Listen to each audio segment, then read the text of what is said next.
We continue to cover the breaking news tonight. ABC pulling Jimmy Kimmel show off the air after comments he made about Charlie Kirk's, or the reaction, in what he said was the reaction in MAGA world to, in the wake of Charlie Kirk's killing. Just want to play a fuller version of what he said in his monologue on Monday night. We hit some new lows over the weekend with the MAGA gang desperately trying to characterize this kid who murdered Charlie Kirk as anything other than one of them, and with everything they can to score political points from it. In between the finger pointing, there was grieving. On Friday, the White House flew the flags at half-staff, which got some criticism. But on a human level, you can see how hard the president is taking this. My condolences on the loss of your friend Charlie Kirk. May I ask, sir, personally, how are you holding up over the last day and a half, sir? I think very good. And by the way, right there, you see all the trucks?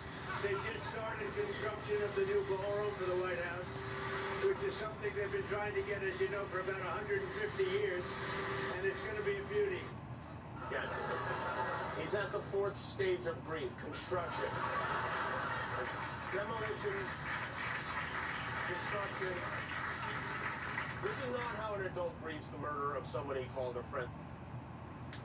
Again, here's how FCC Chair Brendan Carr responded today.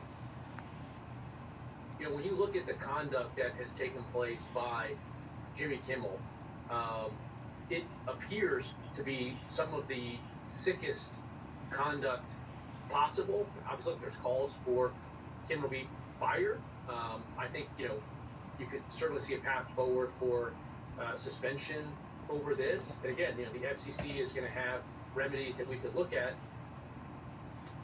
Back with us now, Kara Swisher, Stephen Battaglio, Jeff Toobin, also joining us, CNN senior political and global affairs commentator Rahm Emanuel. Kara, I just want to start with you. Where do you think this goes? I mean, you know, who's next, and what can be done about it? Well, NBC, obviously, he named NBC. I mean, he sort of puts the map out for what he's going to do, and he has done this with Kimmel. You know, I think one of the issues is what exactly did Jimmy Kimmel do wrong? I think a lot of journalists should focus in on Bob Iger at ABC, someone who is running Disney. This will be a real tarnish on his reputation. Someone I admire very much, but in this case, it's really astonishing that executives like him are bending a knee, and that's precisely what he's doing, or being silent about this. He needs to explain himself, or at least in a much more full way. Probably next is NBC. Certainly, you know, CNN is under the crosshairs, would be my guess. And obviously, there's been some discussion about Paramount and Larry Ellison, who's going to get control of TikTok, also buying Warner. You know, this is a consolidation of Trump-leaning owners, also, and that'll have some impact. These people can do whatever they want with these private companies. And again, this is an autocrat's playbook of controlling the media, or at least bringing it into line with the administration. I'm going to bring in Rahm Emanuel. Actually, joining us on the phone right now is Harvard Law professor and First Amendment attorney Rebecca Tushnet. Rebecca, I appreciate you being with us. From a First Amendment standpoint, what is your concern here? Well, it's kind of shocking to have the head of the FCC saying there's the easy way or the hard way, that they can comply with the administration's priorities or else.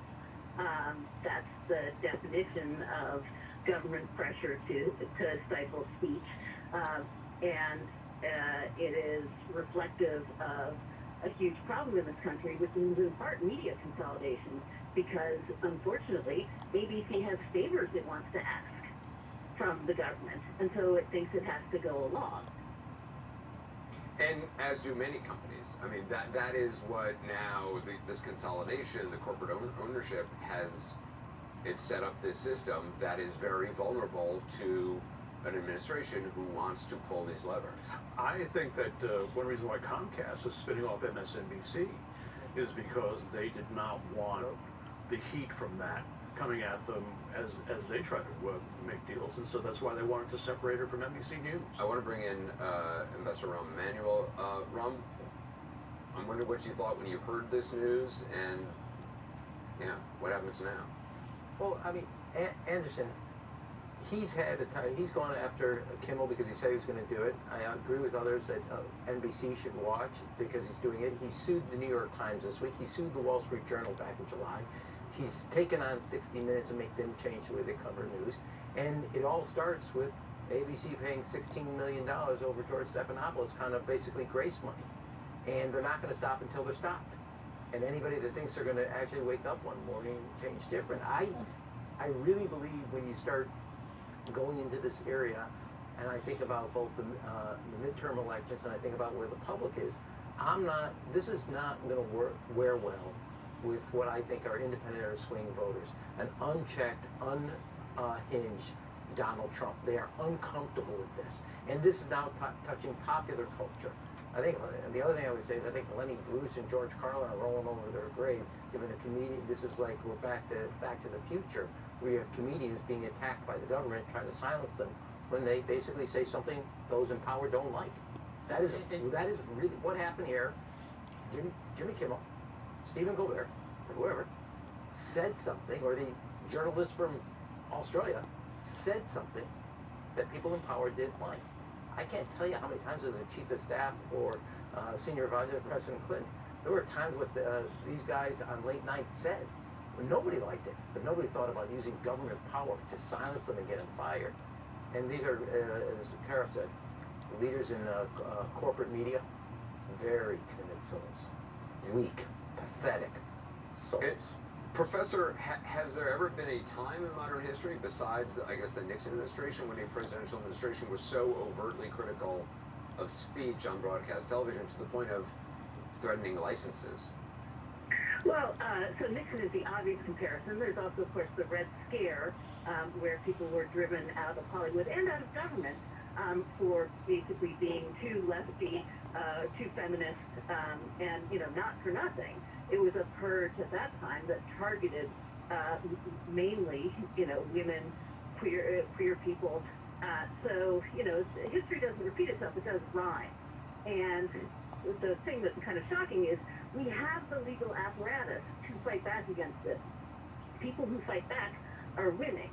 And the problem we have is massive unwillingness by, I think, yes, people who turn out to be very weak. They turn out not to believe in the things that they said they believed in. And ordinary Americans are doing so much better in terms of standing up for the rights of their communities.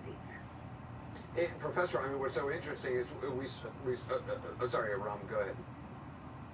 I think the 2 points I want to cite that the professor just said. One is that, Donald Trump was trained by Roy Cohn, who was Joe McCarthy's hatchet man. And the second is corporate America has been intimidated. Republican members of the House and Senate have been intimidated. The Supreme Court's been intimidated. A shout out to the American people. They're the only ones that aren't buying this. They're the ones that actually have Donald Trump in the negative territory. Why he wants to do redistricting in the mid-cycle is because he's worried about their judgment and their verdict. And the American people are actually the thin blue line that Donald Trump is very scared of, because they have issued a judgment at this point about his presidency, and they see it as basically a failure. And he's trying to change the rules because he's scared of that. They are the only ones with the courage. Can we just go back just for one more moment to talk about what was the comment that got Jimmy Kimmel in trouble? It was not about the murder. It was about he was criticizing, he was mocking the president and the president's political movement, MAGA. So what we have here is the administration cracking down on someone for criticizing them, which is much worse than the government cracking down for some sort of offensive conduct relating to good taste. This is about criticism of the administration that is getting the network in trouble, and that's a much more simple. Let's just play the line again so that viewers hear what Jeff is talking about. We hit some new lows over the weekend with the MAGA gang desperately trying to characterize this kid who murdered Charlie Kirk as anything other than one of them, and doing everything they can to score political points from it. David Axelrod, you're just joining us. What did you think when you heard this? I thought that it's consistent with what we've seen brewing for some time. We saw it when Stephen Colbert was canceled, but also and you guys have been touching on all of this. The really insidious thing and dangerous thing about this is if you have a president and apparatchiks around him who are willing to use every lever of power that they have to coerce cooperation with them and their political project, then you're no longer really functioning as a democracy should function. They believe that free speech means you're free to say what we want you to say. And if you say what we don't want you to say, we're going to come after you, and we're going to use every tool, regulatory, the Justice Department, federal contracting, every piece of it, threatening your law clients if you don't toe the line. And it was said earlier. Someone said that it was urbanism. And I've said we've gone from zero to hungry faster than anybody ever could imagine.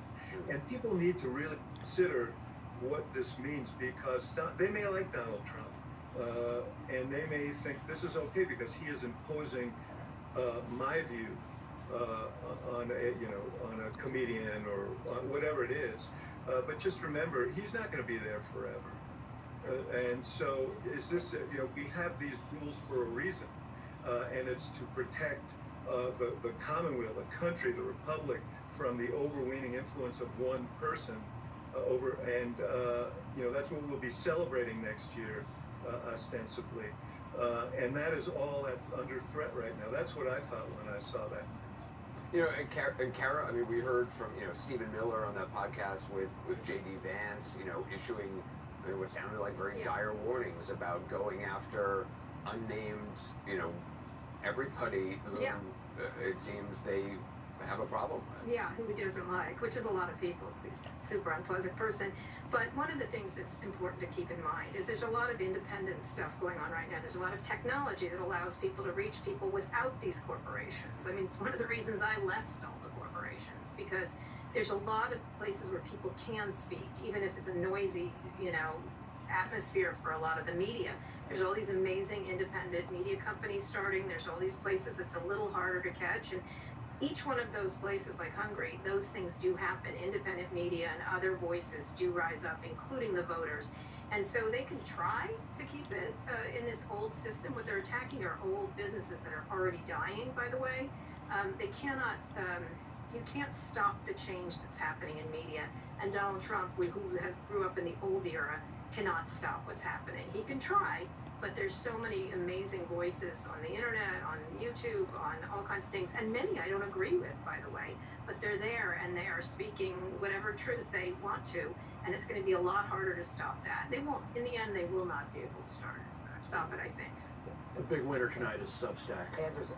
Substack. Yeah, Ron, go ahead. And I was going to say, obviously the irony here of the split screen here is, whatever you want to say about Charlie Kirk's views, which I don't support, he did believe in the ethos of both open debate. He went to college campuses, and he believed in persuasion as the way to work. And these guys are using, obviously, was a horrible thing that happened, which was he was murdered for his views. But he believed in the system of debate, and they are doing exactly the opposite in his name, which is to shut down any debate. And that's what's really what's cruel here and which is a horrible hoax is, in the name of Charlie Kirk, they're doing the very opposite of what actually was the spirit of his life and his effort. Not that I agree with anything he said, but he went places, he talked, debated, discussed, argued, because he believed in one premise, the art of persuasion, which is the fundamental kind of premise of what our political debate is about. Everyone stick around if you can. And Coming culture. up